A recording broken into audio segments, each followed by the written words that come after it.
Bonjour à tous et bienvenue dans la nouvelle émission IOTA, le magazine culturel des programmes courts conçus par Être Contemporain avec un point d'interrogation, qui est une association de professionnels de l'art qui a comme objectif de promouvoir et diffuser l'art contemporain. Alors la semaine dernière, Manon Robin vous a présenté cette pratique assez singulière du multiple d'artistes et nous poserons dans ce débat aujourd'hui les questions qui fâchent, qui dérangent, les questions qui fâchent et qui dérangent la création artistique et le marché de l'art contemporain.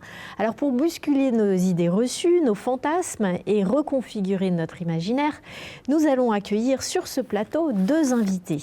Chrissy Mapoba, bonjour. Bonjour. Aurélie Dachary, bonjour. Bonjour. Alors Chrissy Mapoba, vous êtes photographe et médiatrice scientifique. Alors qu'est-ce qu'une médiatrice scientifique et quel rapport avec l'art ? Alors la médiation scientifique, c'est le fait de faire le pont entre les sciences et les publics. Et dans le cadre de ma pratique, à travers mes œuvres d'art, je fais le pont entre des connaissances scientifiques, qu'elles soient de sciences exactes ou humaines, et des publics qui viennent voir mes œuvres d'art. D'accord. Et Aurélie Dachary, vous êtes artiste protéiforme et enseignante en espagnol. Alors, artiste protéiforme, qu'est-ce que c'est ? Alors d'abord, c'est une pratique qui est amateur. Et je pense que l'art, c'est simplement un moyen d'expression. Et donc j'utilise tous les supports possibles pour pouvoir extérioriser les émotions, ce que je ressens en général. Donc ça peut être de la mosaïque, de la photo, de la vidéo, de la poterie, j'ai pirograbado, je l'ai en espagnol. Gravure. De la gravure, voilà. Donc ça peut prendre un peu différents supports. Très bien. Et alors vous, Chrissima, de quelle manière vous intégrez le sens du multiple dans vos œuvres ? Alors moi, le multiple, je le vois comme une manière de critiquer la société de consommation.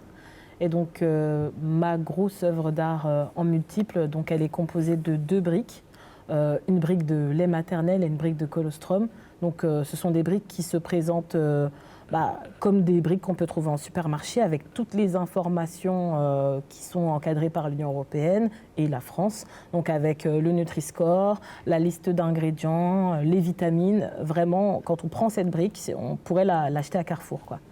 Et le but de cette brique, c'est une satire, donc des briques de lait. Et donc c'est une critique de l'industrie des laits infantiles, de l'industrie des produits laitiers et surtout de notre société de surconsommation. D'accord. Et donc vous, Chrissima, vous vivez de votre art. C'est ça. Et quel est le prix d'une brique ? Alors c'est très difficile à fixer. J'ai justement beaucoup de mal à fixer le prix de mes œuvres, mais je pense que je fixerai le prix d'une brique entre 100 et 150 euros.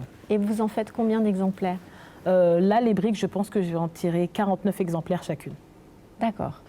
Et Aurélie, vous, alors vous êtes justement à l'inverse. Vous n'êtes pas dans le multiple, vous êtes dans l'œuvre unique. Et comment vous intégrez cette idée du multiple, justement, dans l'art ? Donc, en tant que créateur ou créatrice, je trouve ça profondément ennuyeux. Mais sur le plan sociétal, ça me semble intéressant parce que c'est une démocratisation de l'art. Quand avant, une œuvre n'était accessible que pour une personne ou un musée, bon, même si se les prête, mais c'était seulement un endroit. Aujourd'hui, effectivement, on multiplie les sorties de cette œuvre-là. Donc c'est intéressant pour le public. Très bien, merci. Et alors, pour continuer cette discussion sur les multiples, nous allons pouvoir découvrir trois autres artistes. Trois autres artistes, en fait, donc des portraits qui ont été réalisés et qui vont être diffusés, en tout cas, les œuvres vont pouvoir être vues dans Art Shop Gallery. Donc, Art Shop Gallery, c'est un peu pour cette raison qu'on se retrouve tous sur ce plateau, puisque c'est un événement qui aura lieu le 29 et 30 mars, qui aura lieu au centre commercial de Bercy 2. Et puisqu'il est question d'œuvres multiples et donc de commercialisation multiple, dans les anciens magasins H&M où on aura jusqu'à 100 artistes et plus de 300 œuvres. Alors découvrons tout de suite ces trois portraits. Je m'appelle Martin Ola, je suis artiste plasticien. Je fais principalement de la sculpture, mais j'ai aussi un travail de photographie.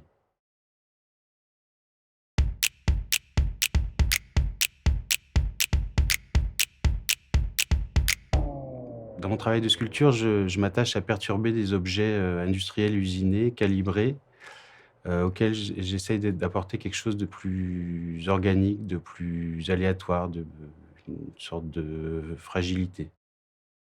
Pour Art Shop Gallery, je vais présenter des photographies qui font partie d'une même série qui s'appelle Volumes divers.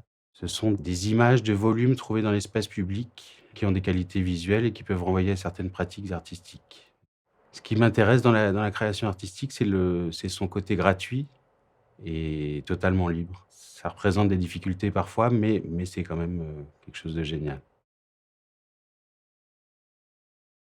Je suis Stéphane Guy Borel, alias Last 3, artiste peintre pluridisciplinaire.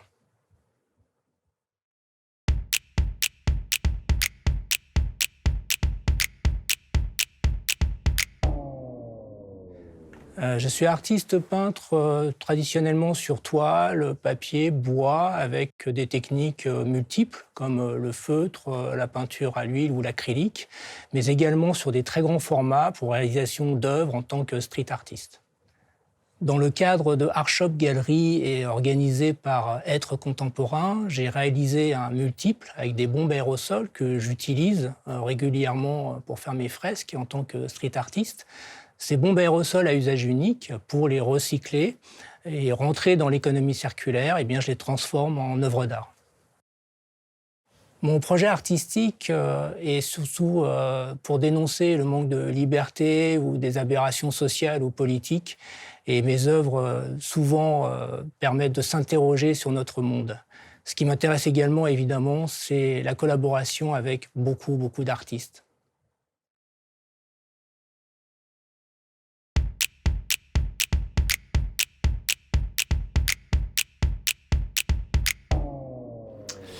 Je m'appelle Paul Dimunch, je suis artiste graveur.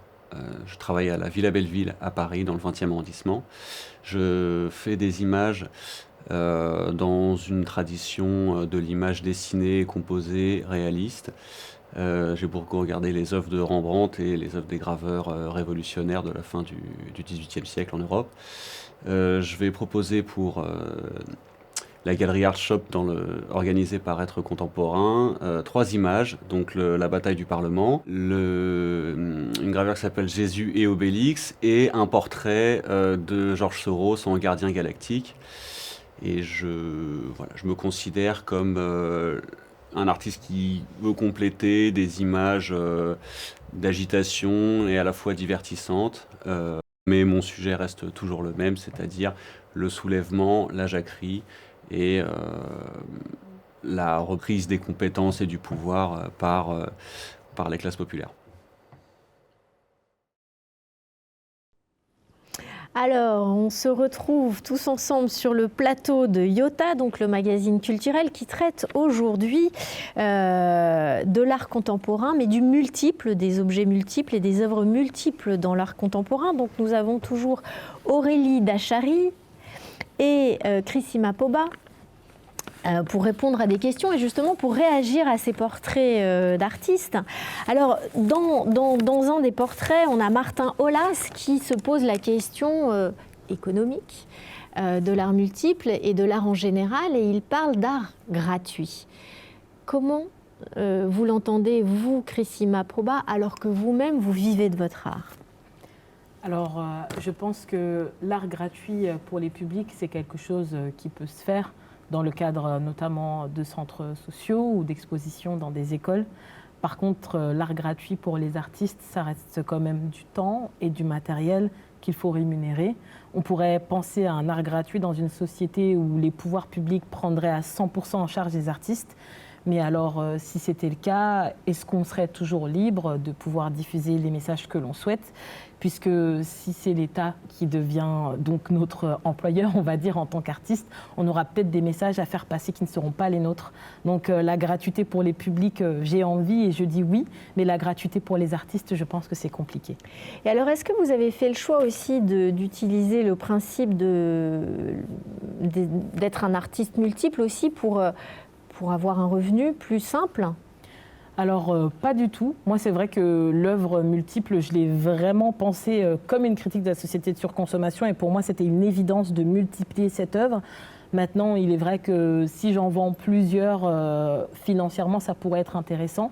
Mais vraiment, je ne pense pas, puisque mon revenu principal et fixe, ce sont les ateliers donc, de médiation artistique en école et en centres sociaux. Donc, je n'ai pas besoin de rémunération pécuniaire sur mes œuvres. Elles circulent plus qu'elles ne se vendent, en fait. Et vous, Aurélie, alors, comment vous intégrez cette idée de la gratuité de l'art, vous qui n'en vivez pas, qui ne faites ça que par amateurisme, par passion? Ça vous inspire quoi? Je pense que c'est pas vrai. Non, l'art n'est absolument pas gratuit. Pour le créateur, parce qu'il faut acheter du matériel, il faut pouvoir louer un atelier, il faut pouvoir faire de la publicité, il y a tout un travail de communication aussi quand on est artiste. Donc pour moi, l'art n'est absolument pas gratuit, c'est un monde élitiste où souvent c'est du bouche à oreille, il faut pouvoir rentrer dans certains cercles aussi de pouvoir, donc je ne pense pas du tout que l'art soit gratuit. Pas du tout. Mais vous mettez quand même un prix à vos œuvres? Alors oui, effectivement, mais c'est principalement pour pouvoir financer le matériel. D'accord. Alors, dans ces portraits, on a aussi l'impact environnement écologique, l'impact environnemental qui se pose. Et vous, Aurélie, par exemple, est-ce que vous intégrez cette problématique aussi, la question écologique, dans votre création? Est-ce que vous pouvez nous donner un exemple, par exemple? Alors évidemment, en tant que créateur ou créatrice, on est obligé de maintenant prendre en compte cette dimension-là parce qu'on est au XXIe siècle, tout simplement, et que c'est une problématique qui est essentielle. Donc oui, on le prend en compte sur l'utilisation de certains matériaux. Là, par exemple, on est sur un projet de mosaïque qu'on va installer dans un parc.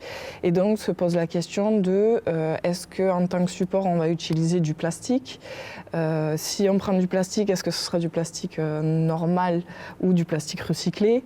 Oui, évidemment. Il y a cette dimension qui rentre en compte.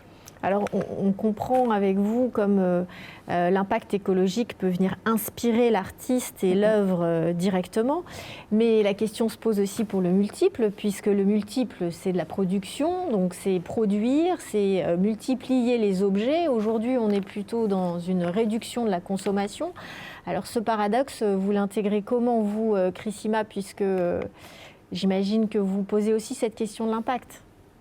Alors, effectivement, je trouve que mon œuvre est paradoxale puisqu'elle critique la société de consommation en imprimant plusieurs briques.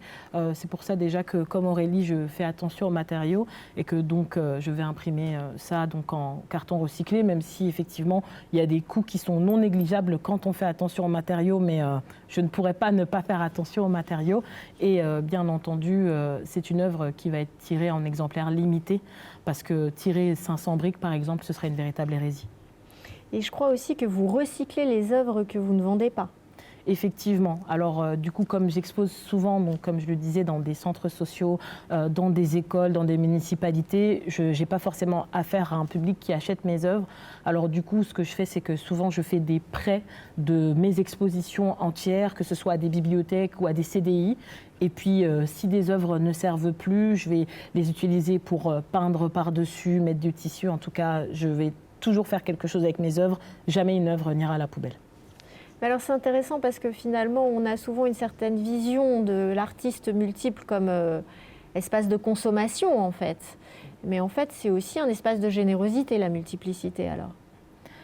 Oui, je pense. En tout cas, en fonction des lieux dans lesquels on expose, typiquement là sur mon œuvre de briques de lait, ça veut dire que ça pourrait être exposé dans différents centres sociaux en même temps. Et ça, c'est quand même assez plaisant. Très bien, je vous remercie beaucoup. Cette émission se termine. Chrisima Poba, où est-ce qu'on peut retrouver vos œuvres? Comment on peut les voir, les acheter? Alors, moi, j'ai un site internet, c'est très simple, c'est chrisimapobois.com. Et sur mon site internet, j'essaye de diffuser toutes les expositions que je fais, etc. Et puis, je communique vachement sur ma page Instagram, donc Chrisima Poba. Mais sinon, généralement, mes œuvres se retrouvent en école, dans les centres sociaux, en municipalité, dans des maisons de quartier, enfin un peu partout. Merci. Et vous, Aurélie Dachary, où est-ce qu'on peut voir vos œuvres et les acheter aussi? Moi, je suis plutôt sur des festivals, mais aussi du coup dans des galeries ou des bars aussi, pas mal. Parce que l'idée, c'est du coup de démocratiser l'art, donc de le rendre accessible un peu partout. Du coup, moi, je fais partie d'un collectif qui s'appelle Les Minous, qu'on peut retrouver aussi sur les réseaux sociaux. Et voilà. Très bien. Chrisima Poba, je vous remercie. Merci à vous. Aurélie Dachary, je vous remercie. Merci de nous avoir invités. Et je vous remercie à vous tous, spectateurs, d'avoir regardé cette émission. Je remercie également les artistes qu'on a vus dans les 3 portraits. Nous vous donnons rendez-vous le 29 et 30 mars au sein du centre commercial Bercy, 2 dans les anciens magasins H&M, où nous poursuivrons ce débat. Il y aura de nouveaux artistes, des artistes bien sûr, mais aussi des chercheurs, des collectionneurs et des spécialistes du marché de l'art. Vous trouverez toutes ces infos sur êtrecontemporain.org. Bonne semaine à tous.